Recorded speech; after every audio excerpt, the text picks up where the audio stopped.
আসসালামু আলাইকুম প্রিয় কৃষক ভাইরা, এই মুহূর্তে রাজশাহী জেলাতে সর্বনিম্ন তাপমাত্রা এবং এর সাথে কুয়াশা আছে।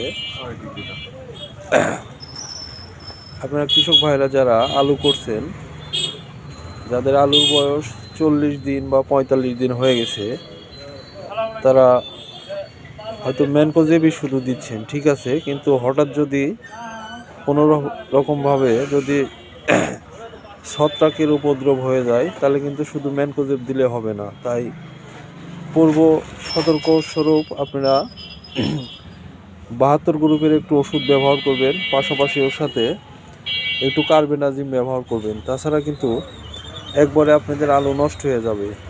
তাই হালকা করে, যেমন হচ্ছে একটা ব্যবহার করতে পারবেন 72 রেক্সিনিল 72, এটা হচ্ছে ম্যানকোজেব এবং সাইমোক্সিলিন।